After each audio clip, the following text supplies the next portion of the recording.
Before we start learning to play chords, the first thing I'm going to show you is how to read a chord chart. A chord chart is a very simply laid out visualization of the fretboard that also tells us which notes to play.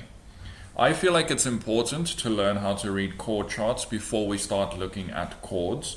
In the same way, it's important to start practicing the spider exercise before we start playing chords. I would rather us learn how to do things theoretically and then be able to apply them, as opposed to applying them without properly understanding what we're doing.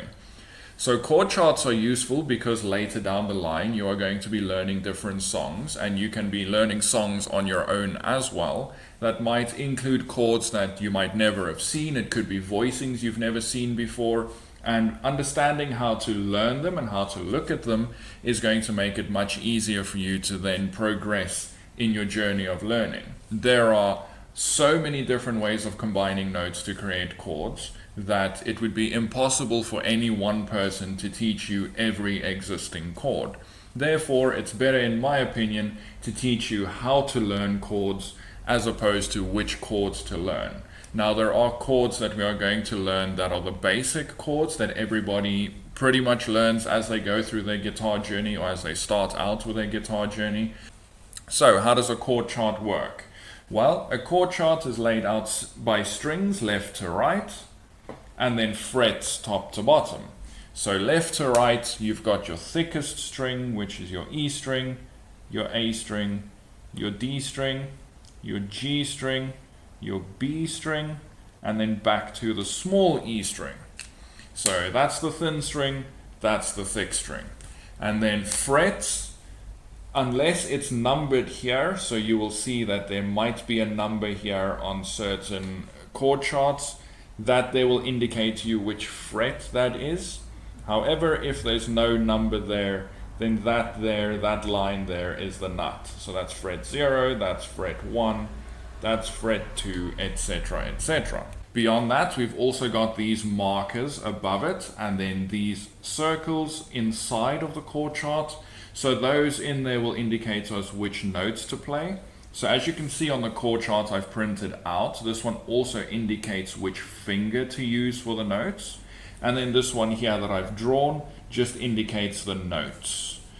So in the case of this chord chart, for example, you can see that we've got all of these O's at the top. So that means those strings are played, but they're going to remain open, meaning you play that string, but you don't place any notes on it. It's just an open string.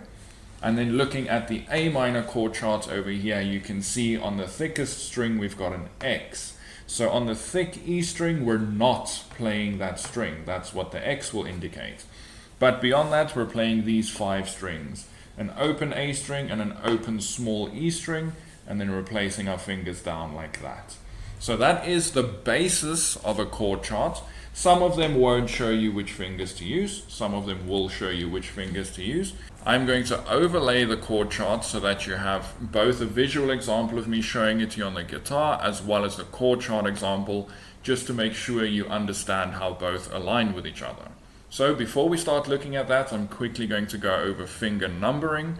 Holding your palm towards yourself, index finger is finger 1, middle finger, finger 2, ring finger, finger 3, and your pinky is finger 4. So 1, 2, 3, 4.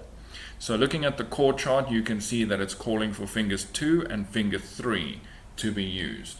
Also, looking at the chord chart, you can see that the strings E, G, B, and thin E are not going to be noted. They are just going to be open strings as we play through this chord.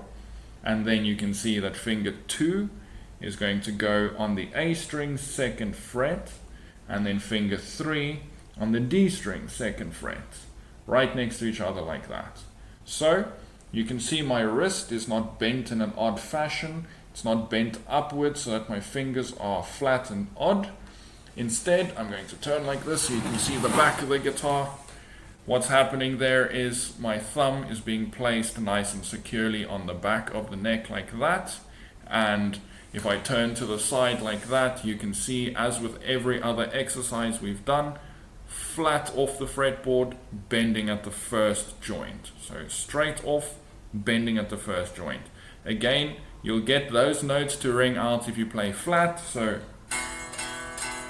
those are the 2 notes I'm pressing, but if my fingers are flat, you can hear that the rest of my strings are completely dead, whereas if I tilt it and bend it at the first joint, now all 6 strings are able to ring out properly.